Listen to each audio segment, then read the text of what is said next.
Baik, Assalamualaikum warahmatullahi wabarakatuh. Sekejap kita nak tengok boleh share ke tidak takut tak boleh share je. Sana.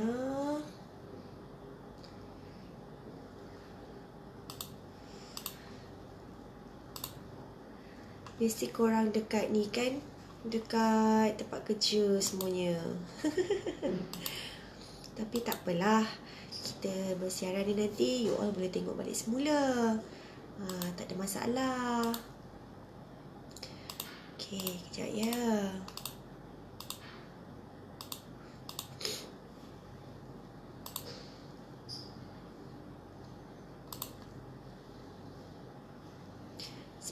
Sebentar dulu. Sabar, Sat.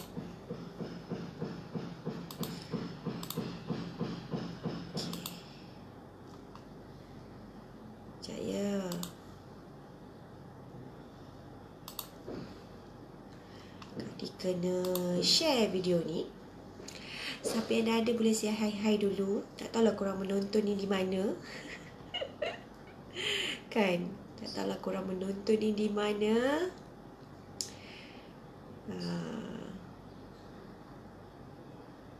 Okey. Sekejap ya.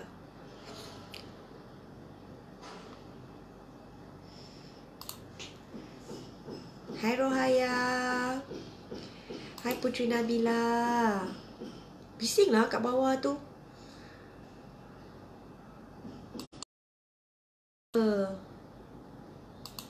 Okay. Hari ni kita Kak dikompreskan jadi satu lah sebenarnya. Kak dikompreskan jadi satu supaya kita semua boleh dapat satu tajuk yang kompres, semua siap-siap terus.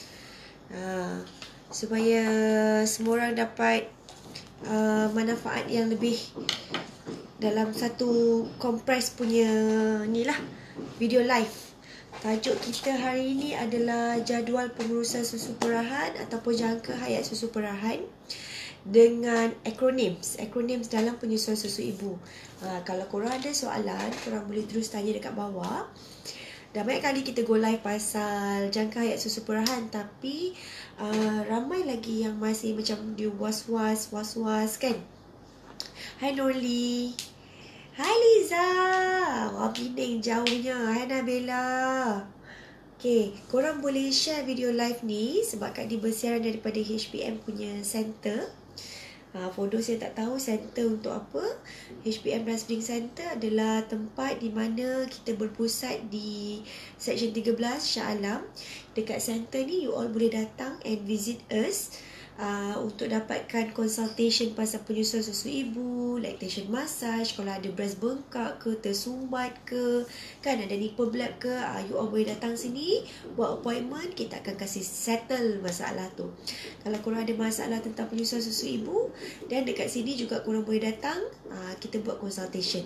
Okay, tapi semua by appointment ya. Kalau nak buat appointment, boleh WhatsApp terus 011-5992-5808. Okay, boleh sebelum tu, Kak Di nak bagi tahu dulu, kita akan buat satu kelas penyusuan. Kita ada dua kelas sebenarnya, kelas asas dengan kelas persediaan. Okay, yang ini adalah kelas asas.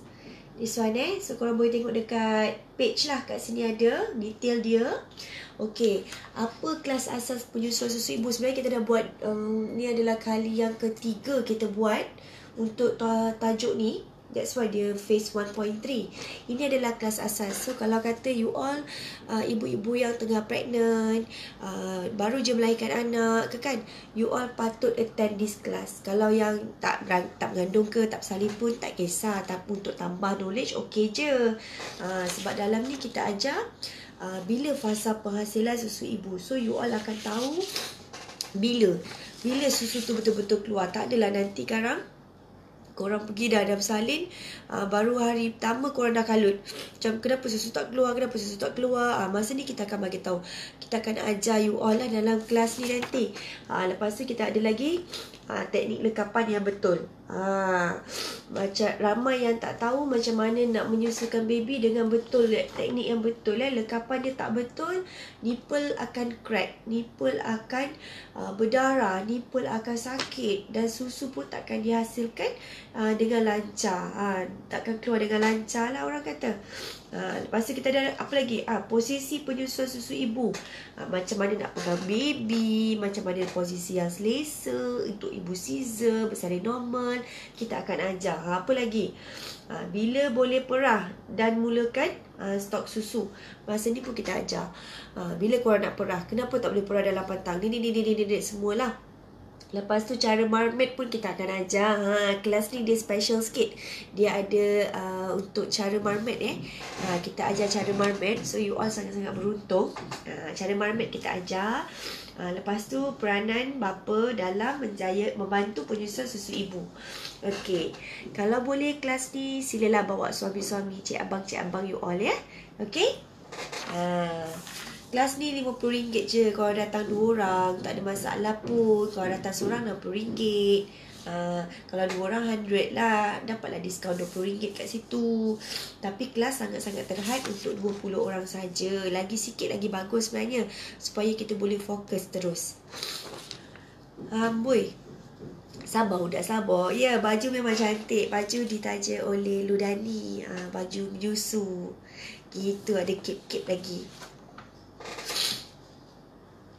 Hari ni kita tak ada sesi soal jawab, Emma, untuk soalan di luar soalan tajuk yang Kak Di buat hari ni lah. Sebab tajuk kita hari ni adalah jangka hayat susu perahan dan juga akronim yang biasa kita gunakan dalam penyusuan susu ibu. Untuk sebarang persoalan yang lain boleh terus tanya dekat Happy Breastfeeding Malaysia punya group. You all boleh post kat situ, ataupun nak cepat boleh gunakan search word kat situ sebab kat situ korang type je baby macam ni, apa nanti keluar berduyun-duyun kat situ.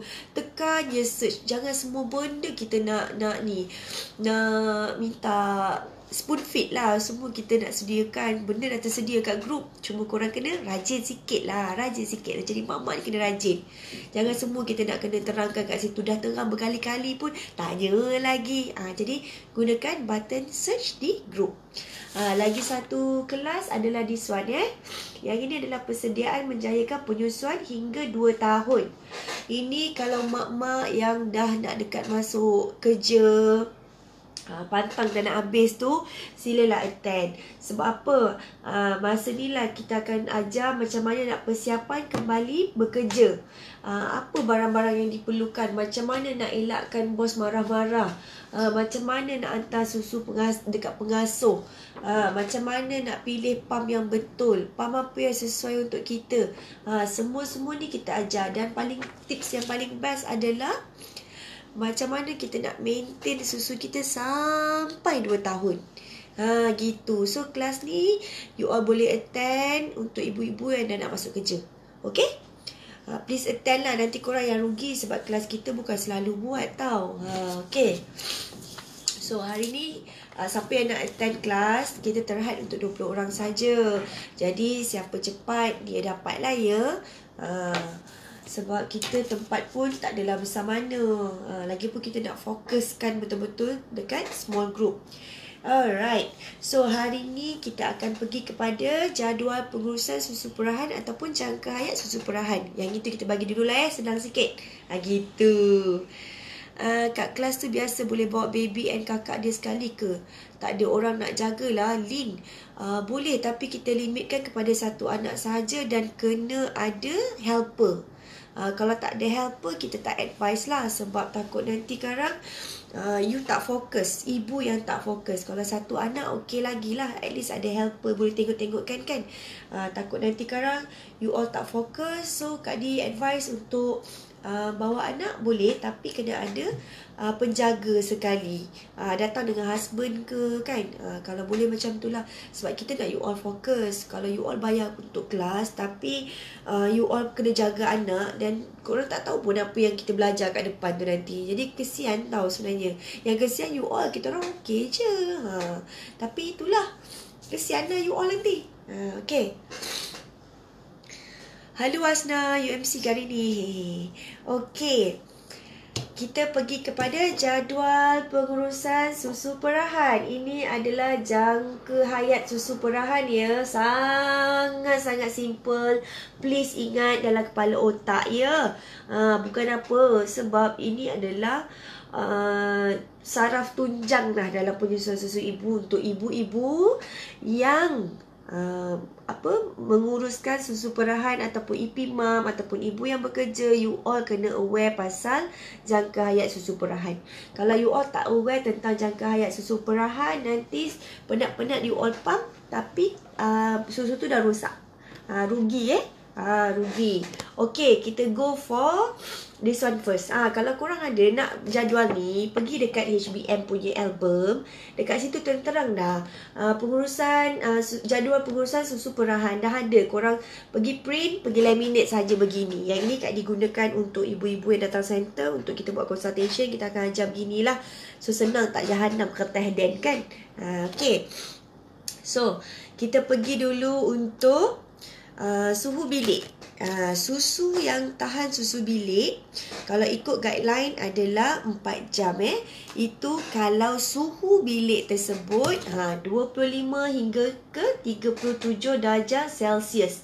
Terang-terang dah ada. Ini semua guideline worldwide. Ini bukan guideline yang HBM buat sendiri ke, Kak Di buat sendiri ke, bukan.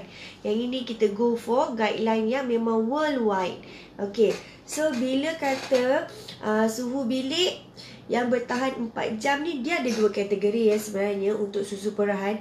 Satu adalah bayi yang sihat dan satu lagi adalah untuk bayi yang pramatang. Kenapa dia berbeza? Because bayi yang sihat, cukup bulannya, cukup serba-serbinya ataupun overdue ke kan, maknanya badan dia masih sihat dalam kategori biasalah, normal. Tetapi unlike baby yang pramatang, bila baby pramatang, dia belum cukup lagi dia punya circle kan, dia belum cukup lagi dia punya perkembangan, jadi dia lahir awal. So kita pun memang semua aware yang kalau baby pramatang ni dia punya ketahanan adalah sangat-sangat rendah. Dia punya immunity pun sangat-sangat rendah. Jadi baby yang pramatang ini dia fragile So bila kita bagi apa-apa pun dekat baby yang pramatang ni, kita kena take note apa yang dia boleh dan apa yang dia tidak boleh. Kita sebab dia punya fungsi dalaman badan dia belum dalam full circle, belum cukup matang. Itu sebablah dia pramatang. Jadi dia sangat-sangat fragile dan rapuh dan lembut orang kata. Jadi kita kena jaga dia dengan baik dan sungguh sangat teliti lah orang kata. Jadi dia ada 2 perbezaan. You all tak boleh pukul rata je suhu ni untuk baby normal sama dengan baby pramatang. Tak boleh Okay. So kalau suhu bilik macam Kak Li cakap tadi kan, yang ini 25 ke 30 darjah Celsius 4 jam. Baby pramatang pun masih lagi 4 jam.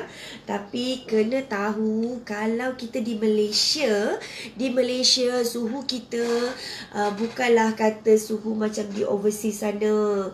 Jadi bila you all tinggalkan susu dekat atas meja, duk panas lid tu, tak boleh lah. Dekat sini pun terang-terang dah berapa suhu untuk kita maintain. Jadi kalau dekat Malaysia, cuaca di Malaysia ni, kita advise kalau susu tu yang kita tinggalkan dekat suhu bilik, bolehlah setakat 2 jam lebih, 3 jam tu okey lah. Dan kalau boleh, sebaik-baiknya kita jangan biarkan dia di bilik lama-lama. Sebab apa? Sebab bakteria mudah membiak dalam suhu bilik. Sebab tu kita nak, kalau kita tak guna, kita tak pakai pun susu tu, please letak terus dekat dalam chiller.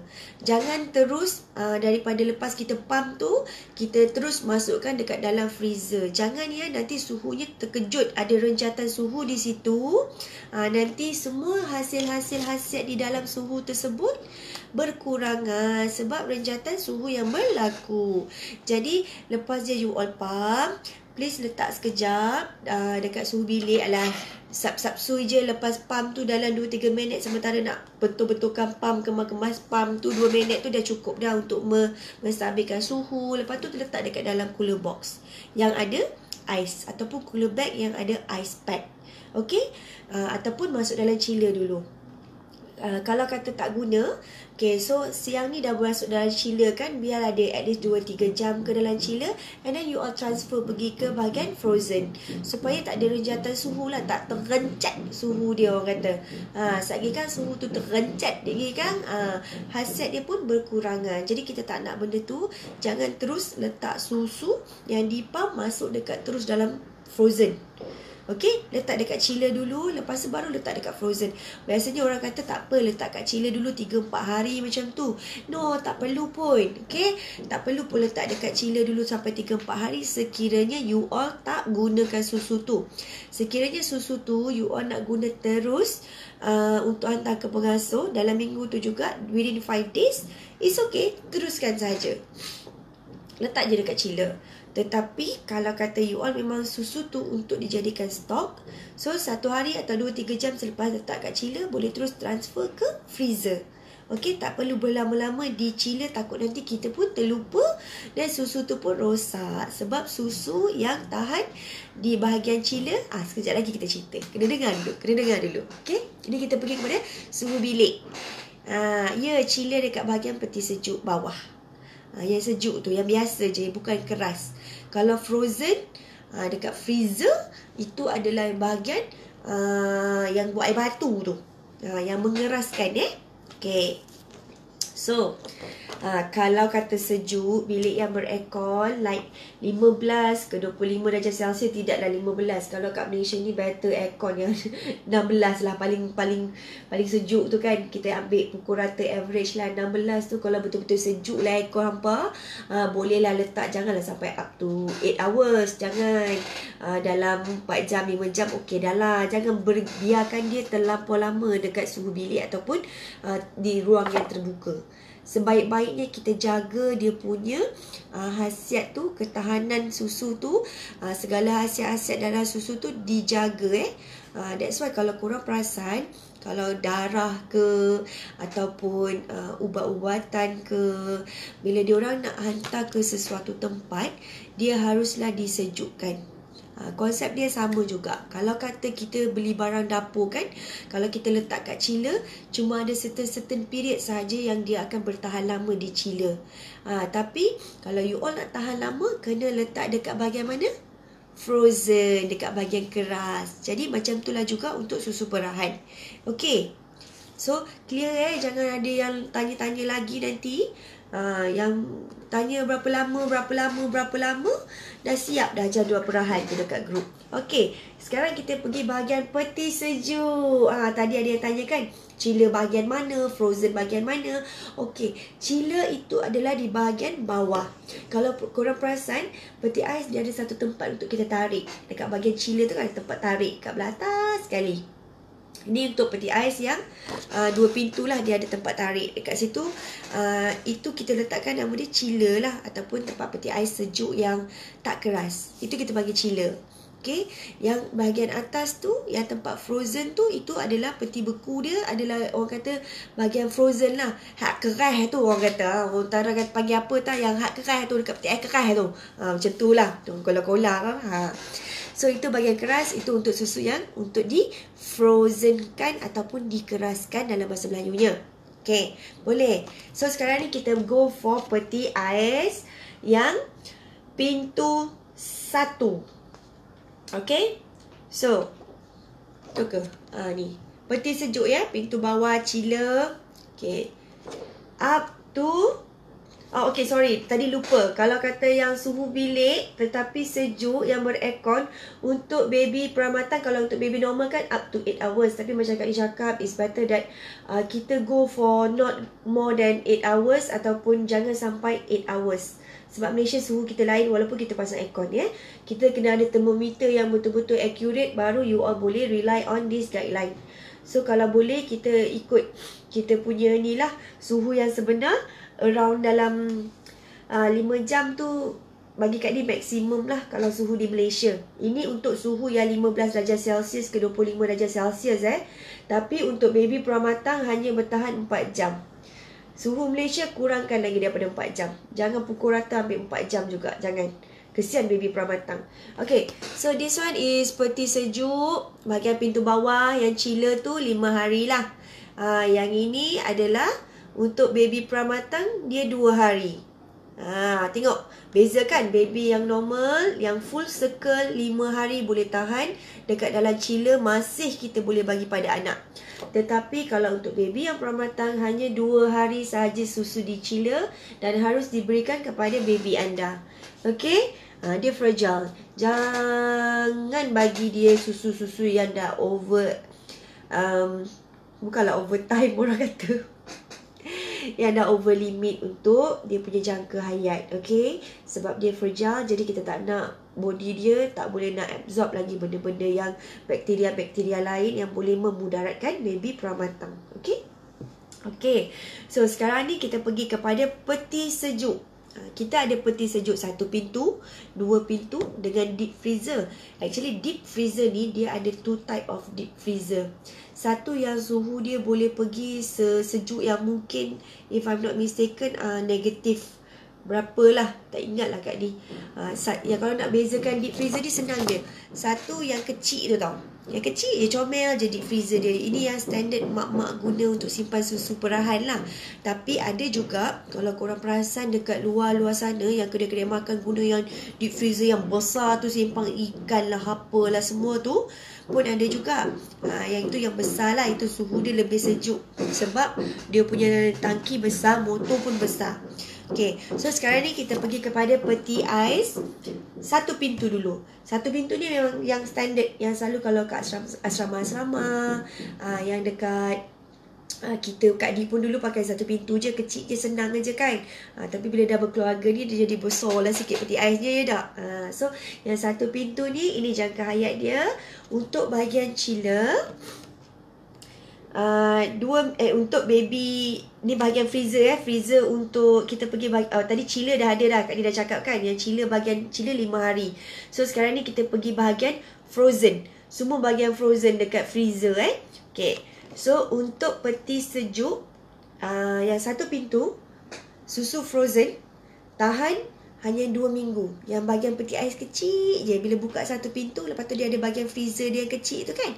Yang kecil yang macam pintu kenet je, macam pintu suka hati, kecil je dia. Yang itu cuma tahan 2 minggu saja kalau peti ais 1 pintu. Kalau korang keraskan susu dekat bahagian peti ais 1 pintu, bahagian freezer, 2 minggu sahaja. Tapi kalau untuk baby yang pramatang, masih sama lagi, 2 minggu juga. Okay, so untuk peti sejuk yang 2 pintu yang standard kita gunakan dekat rumah, bahagian freezer dia, pintu ais atas dia tu, yang kepala atas tu, yang dia tak satu kali dengan chiller, yang berbeza pintu tu kan. Yang 2 pintu, asalkan dia 2 pintu, bila kita buka tu kena buka atas 1, bawah 1, itu namanya 2 pintu. So 2 pintu tu dekat bahagian dia punya frozen 3 bulan ya. Ketahanan dia 3 bulan. Lepas tu kalau untuk deep freezer yang kecil tu, ketahanan dia adalah 6 bulan. Okey, akan tetapi the tips and tricks dekat sini, sekiranya you all punya peti ais jenis yang duk buka katuk, yang itu dia punya jangka hayat akan berkurang. Sebab apa? Sebab dia punya suhu tak maintain sejuk all the time. Tu korang kena memendekkan sedikit jangka hayat dia. Jangan betul-betul ngam-ngam 3 bulan. 3 bulan lah korang bagi kat anak juga. Tak ya, nanti jangka hayat dia makin berkurangan lah orang kata. Sebab suhu dia tidak stabil. Okay, so untuk yang deep freezer pun macam tu juga. Kalau kata susu yang you all tak guna kan, kalau dah kata memang tak guna, memang simpan untuk stok jangka masa panjang, terus masuk dekat deep freezer. Tak ada istilah kata, oh mula-mula korang letak dekat 2 pintu tau, peti ais 2 pintu 3 bulan, lepas tu nak transfer lah bulan yang keempat tu nak transfer ke deep freezer. Tidak boleh sama sekali. Sebabnya dia punya suhu dekat peti ais yang 2 pintu berbeza dengan suhu yang dekat deep freezer. Dan jangka hayat dia dekat pintu peti ais yang 2 pintu hanyalah 3 bulan sahaja. Jadi korang tak boleh nak memanjangkan, nak expand jangka hayat susu perahan tadi dengan transfer daripada 2 pintu tu transfer ke peti ais deep freezer dan dengan harapan ada lagi ekstra 3 bulan masa. Tidak. Suhu dia yang 2 pintu tu suhu dia hanya 3 bulan.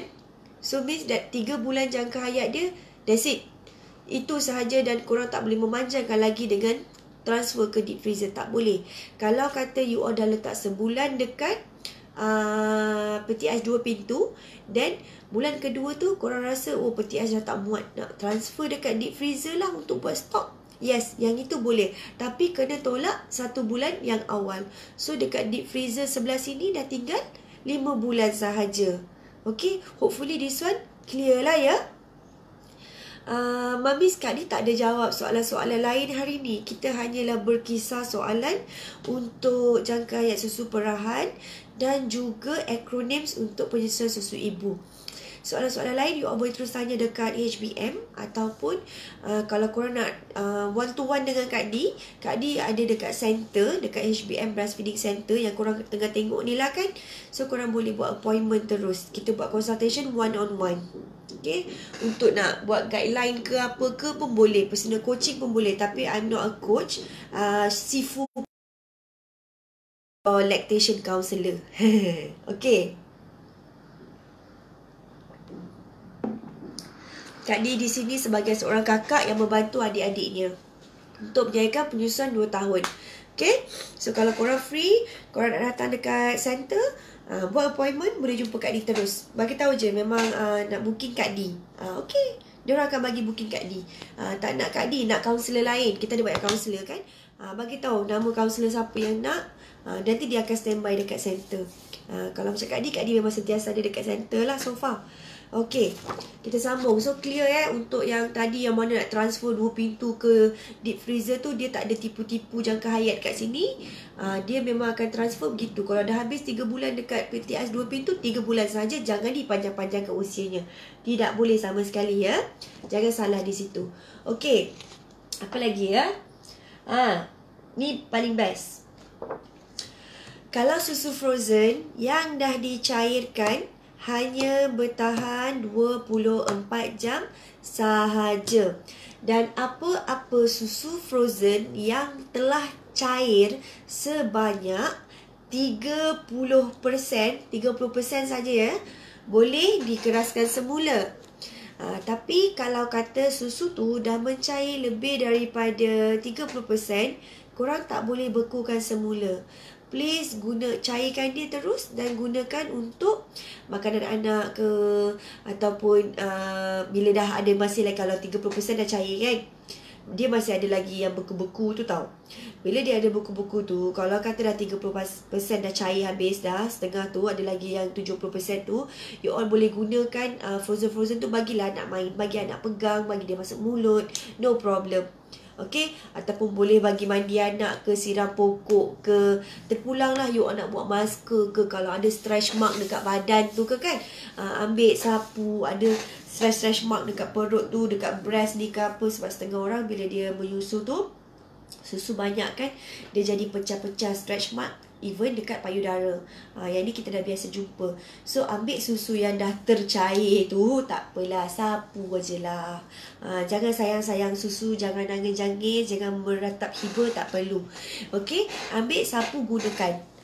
Okay, lepas tu untuk susu frozen ataupun susu chiller, any keturunan susu ibu, tak kisahlah frozen ke, chiller ke, kalau dah dipanaskan hanya bertahan 1 jam sahaja. Okey, apa-apa susu ibu yang frozen ataupun cair, yang chiller, kalau dah dipanaskan, sekalipun dia dipanaskan, dia hanya bertahan 1 jam sahaja. Minum ataupun tak minum, sila discard ataupun sila buang. Tak perlu sayang-sayang susu. Alah, tadi dah panaskan tapi dah tak minum. Dah pukul 3, dah panaskan tadi pukul 1. Tak apa, sila buang. That's why kita advise kalau mami nak simpan susu kan, kalau you all nak simpan susu, make sure kalau yang simpan tu mengikut demand baby. Berapa yang dia minum sehari, sekali feeding. Kalau contoh kan, dalam plastic storage, InsyaAllah nanti kita jual ni ya, gitu. Dalam plastic storage kan, macam yang ini adalah berapa ounce ni? Ini yang kecil punya, 3 ounce. 3 ounce ni, kalau baby minum per feeding adalah 2 ounce, letak 2 ounce. Tapi kalau ada setengah plastic storage yang 7 ounce dengan 12 ounce tu, you all boleh doublekan. At least satu plastic storage ni bersamaan dengan sekali feeding ataupun 2 kali feeding. Jadi bila you all nak cairkan, tidak membazir. Okay? Itu tipsnya lah. Jangan isi penuh-penuh. Ada setengah tu kan yang dia berbawang lah. Kak Adi kalau live mesti nak kena ada berbawang, baru korang nak dengar kan. Seronok mami yang buat tension massage 2-3 hari ni dengan Kak Adi. Tak nak balik pula mereka. Duduk nunggu nak membawang. Tambah seronok korang ya. Okay. So, nak membawang. Okay, kalau biasalah tengok iklan Big Booster tu kan, ataupun iklan-iklan yang nak melibatkan susu banyak, kan dia pergi isi sepenuh-penuh, segemuk-gemuknya kan. Daripada situ sebenarnya korang dah boleh detect dah, orang tu dia pakar ataupun tak pakar, ataupun dia tahu ataupun tak tahu tentang penyusuan susu ibu. Faham? Kita yang dah biasa dengan penyusuan susu ibu ni, kita will never ever isi storage bag ni sepenuh-penuhnya sampailah masuk dekat dalam peti ais frozen. Nah, susu kau gemuk-gemuk begitu. Tak ada. Kita yang dah biasa dengan penyusuan susu ibu ni lah ya, yang dah biasa bergelumang dengan dunia penyusuan susu ibu di Malaysia. Kan? Tak ada nak isi sepenuh-penuhnya. Rugi you all. Bukan rugi apa. Sebabnya, bila isi sepenuh-penuhnya ni, nanti bila dia keras, dia akan meletup. Pom-pom-pom gitu. Susu ibu meletup. Pom-pom-pom. Sebab dah tu korang isi penuh. Bila dia membeku, benda ni akan expand. Dia akan menggemuk. Ini adalah plastik, bukan plastik stretchable. Bukan kain lycra ya ibu-ibu. Jangan silap di situ. Jadi pergilah. Nak beli Big Booster ke, nak beli pil-pil yang menaikkan susu ibu ke, pergilah. Jangan terpedaya dengan iklan yang susunya gemuk-gemuk, buncit-buncit gitu. Kak ni tengok kan, Kak ni gelak je. Ni repeat bawang yang lama lah. Dah isi-isi dalam plastic storage, pergi tuang. Oi, orang setitik pun menghargainya. Ya, awak seplastik pergi tuang gitu saja. Halu sangat. Korang terpedaya. Kenapa? I bukan lingkupkan Melayu punya bisnes tau. Tapi I kesian dengan you all buang duit. Okay, sedangkan kita tak perlu pun Big Booster untuk susu limpah-limpah. It's just that korang tak perlu pun untuk oversupply. Korang tak perlu pun penuhkan susu korang sampai 2000 ounce dalam deep freezer tu, penuh-penuh susu sepenuh-penuhnya. Tak perlu mami. As long you all consistent, you all maintain dan boleh sustain susu you all sampai 2 tahun. Dan yang paling penting, susu you all cukup untuk anak. InsyaAllah 2 tahun dalam tangan. Jangan hari ni pam dalam pantang beria-ya. Korang pam nak penuhkan deep freezer, nak buntalkan plastic storage ni so gemuk-gemuknya kan. Bahagia tengok susu banyak. Bila ada yang post dekat HBM kan, makan apa sis, susu banyaknya sis. Makan apa sis. Orang yang tak makan pun boleh ada susu lah. Apa yang nak makan apa. Kalau orang tu kata makan katak bagi Big Booster dia, nak pergi makan katak? Apa cerita? Ya, kita Melayu. Ada je orang Sabah, Sarawak ke, orang Cina ke, orang apa, berbilang bangsa kita kat Malaysia ni, dia makan je apa yang dia nak makan. Kalau dia jawab makan katak tu, korang nak makan? Nak ke? Itu Big Booster dia. Dia minum wine bagi dia punya susu aliran lancar. Korang nak minum ke? Tak kan? Kali jangan tanya makan apa sis untuk susu banyak, minum apa sis untuk susu banyak. Halu, tanyalah jadual pam sis macam mana ya. Apa yang sis amalkan sebelum pam ke apa ke kan. Gitu. Jangan tanya dia makan apa. Kat Somalia tu orang tak makan, susu duk ada je. Aduh, panas kakak tau, panas. Gitu. Okay, Lepas itu, kejap. 1 minute. Takut Kak Aimah mari ke?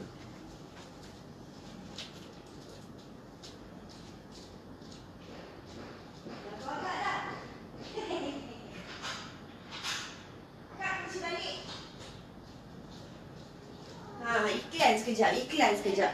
Kunci balik Kak. Iklan sekejap.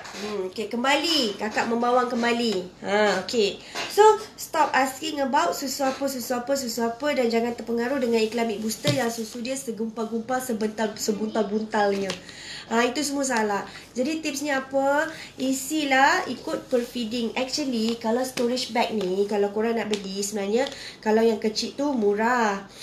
Second size tu mahal sikit. Yang size besar tu mahal sikit. Jadi, ikutlah mana yang korang rasa cukup untuk korang letak feeding anak. Okay, nak 2 kali feeding ataupun 1 kali feeding.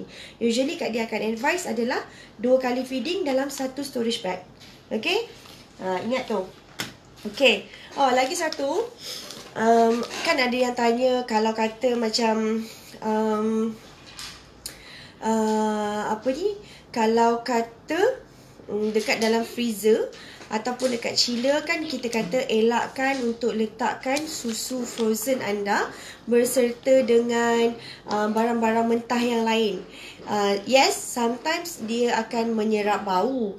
Dia akan bau lah sebab benda-benda yang hanyir. Semua tu akan serap bau pada storage bag kita. Tetapi sebenarnya ianya adalah dari segi keselamatan dan kebersihan. Sebab bahan-bahan mentah ataupun bahan-bahan yang lain yang ada kita simpan dalam freezer yang sama ataupun dalam peti ais yang sama perlulah ditutup dengan rapat. Kita tak nak ada cross contamination dekat situ ya. Wah, hari ni kita belajar sains you all. Sains ke biologi ya Kak? Aku tak tahulah. Jadi ini ialah sebab tim-tim kita kan, tim-tim orang kementerian kan.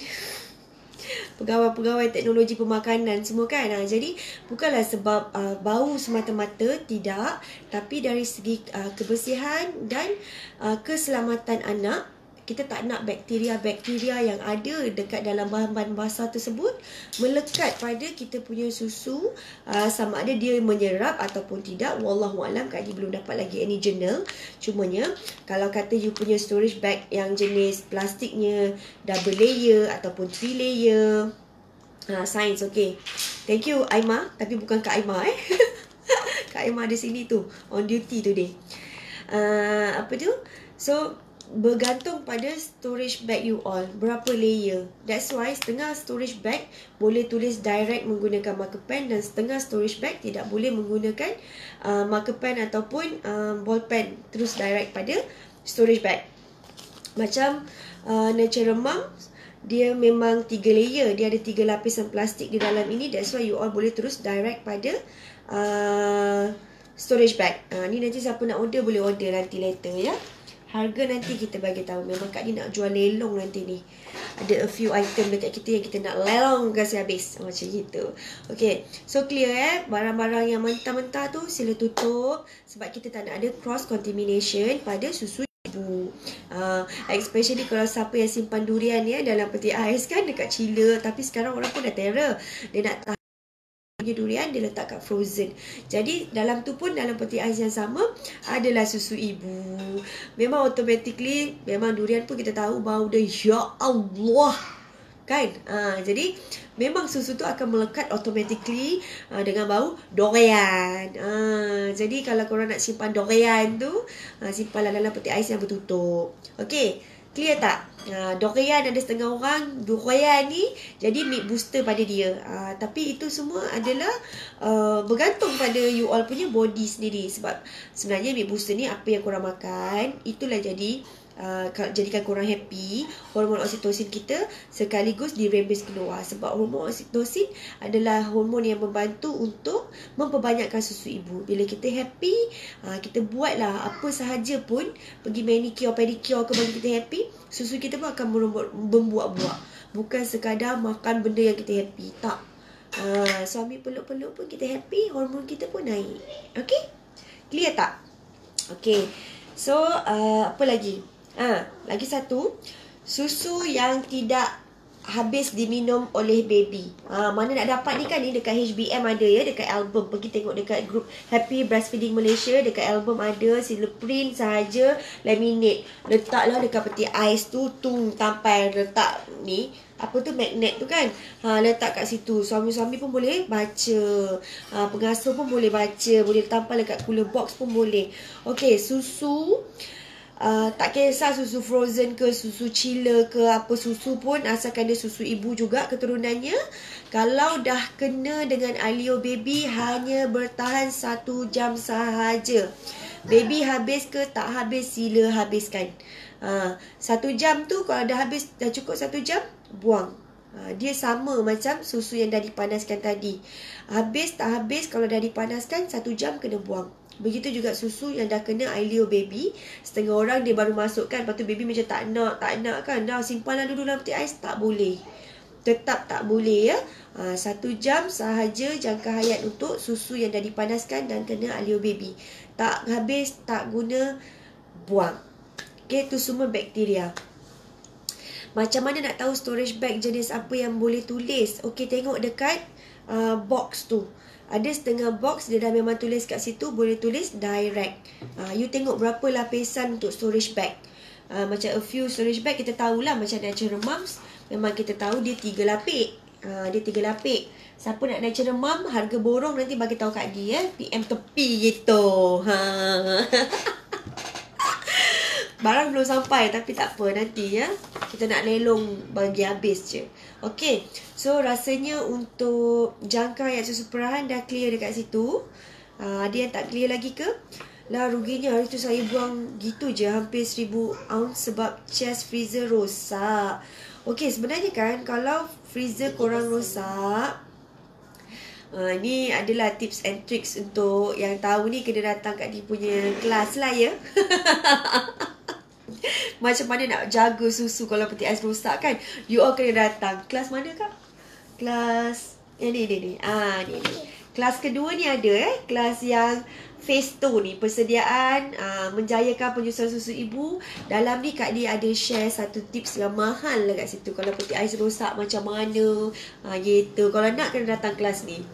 Kalau semua belanja dalam live ni 5 jam tak habis weh, dah macam satu kelas dah untuk korang, tahu tak? Okey, sekarang kita nak pergi ke singkatan yang biasa digunakan dalam ilmu penyusuan. Okey. Nak bagi sekarang ke nanti kan? Penat dah, mulut lenguh lah. Korang nak dengar lagi ke sebenarnya? Letih dah mulut macam lenguh tau, penat. Kita orang pun lactation massage. Siapa masih yang nak try lactation massage, kita masih ada promo, masih berlangsung. Kita punya harga, kita bagi diskaun 50% diskaun ya untuk lactation massage. So masa ni lah you all nak grab. Siapa yang ada masalah tersumbat ke, nak melancarkan saluran susu ke, mari. Lactation massage masih lagi available.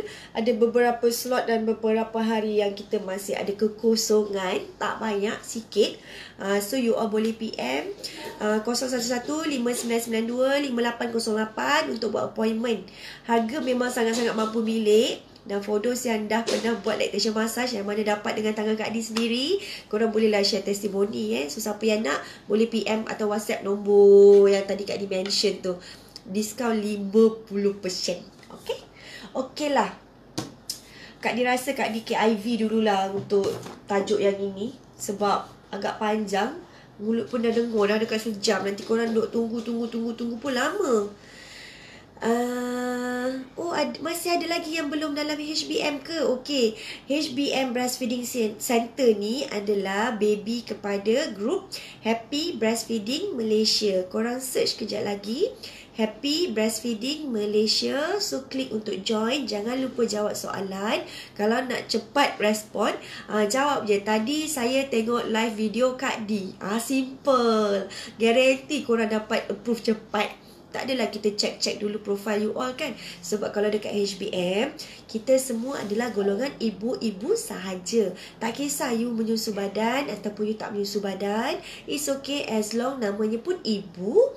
Jadi bolehlah join grup Happy Breastfeeding Malaysia.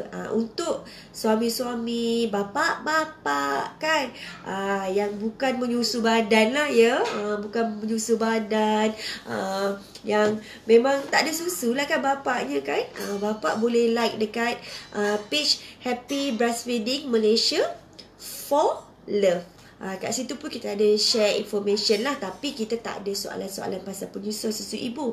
Kalau jawapan dan soal jawab untuk penyusuan susu ibu di grup Happy Breastfeeding Malaysia, search saja dan jangan tersalah grup, sebab sekarang kita dah banyak grup kan. Jadi grup kita memang simple je nama dia, Happy Breastfeeding Malaysia. Kalau korang tengok yang dah 100,000 tu, itulah dia Happy Breastfeeding Malaysia, grup yang betul. Yang lain-lain tu tak ada kena-mengena dengan Kak D. Selain daripada Happy Breastfeeding Malaysia, page Happy Breastfeeding Malaysia for Love, ataupun HBM Breastfeeding Center, ataupun grup lagi yang Kak Di sendiri handle adalah Happy Baby Food Malaysia. Yang ini untuk ibu-ibu yang dah ada anak 6 bulan dan ke atas, anak dah start makan, joinlah Happy Baby Food Malaysia. Kat sana banyak sangat resepi pemakanan anak tanpa garam dan gula, tanpa MSG dan segala-gala merepek-repek yang tak ada dalam guideline KKM. Makanan sihat untuk anak ya. Kita tak ada instant food langsung dalam tu. Semua adalah makanan semula jadi. Itu boleh join grup Happy Baby Food Malaysia. Dan kita punya admin dan moderator di dalam sana adalah semua yang terdiri daripada orang-orang yang memang pakar-pakar pemakanan anak. Juga ada pegawai-pegawai Kementerian Kesihatan Malaysia sendiri, pegawai pemakanan lah. Lepas tu kita dekat HBM pula, grup Happy Breastfeeding Malaysia, semua certified peer counselor dan juga lactation counselor. Kita punya admin dan moderator memang counselor penyusuan, orang kata kaunselor laktasi. Jadi anda di ruang yang betul. Share ramai-ramai live video ni supaya insyaAllah kita boleh bantu mak-mak kat luar sana. Sekiranya you all gagal dalam penyusuan susu ibu, anak pertama, anak kedua, anak ketiga gagal ke kan, it's okay, don't worry, you are not alone. I'm also macam you all juga before this. Tapi Alhamdulillah anak ketiga kita tebus kekalahan. So it doesn't matter anak ke-6 you all ke, anak ke-7 ke, masih ada masa lagi untuk kita teruskan penyusuan susu ibu. As long as korang share lah live video ni dan kita boleh bantu lebih ramai ibu-ibu kat luar sana. Okay? Ada lagi satu lagi grup Kak Di, Caesarean Moms Malaysia. So ibu-ibu yang bersalin Caesar, untuk kita sharing knowledge dekat situ, macam mana jaga, macam mana nak buat, pantang makan ke apa ke, kita share dekat Caesarean Moms Malaysia. Okay lah, nanti Kak Dia akan sambung lagi satu sesi untuk live yang bahagian singkatan yang biasa digunakan dalam ilmu penyusuan. Nanti kita buat live sesi yang lagi satu lah, sebab dah lengur dah, mulut pun dah. Okay, so don't forget, siapa yang nak daftar our class penyusuan, sila daftar secepat mungkin. Boleh tengok dekat group ada, dekat dalam HBM punya center punya page pun ada. So please WhatsApp 011-5992-5808. Okay, so please share live video ni supaya manfaat untuk ibu-ibu yang lain. Nanti insyaAllah ada masa lagi Kak Dia akan bersiaran lagi. Okay, alright, sorry kalau tersalah kata, terlanjur bicara. Kak Dia minta maaf dari hujung rambut sampai hujung kaki. Okay, bye-bye. Assalamualaikum.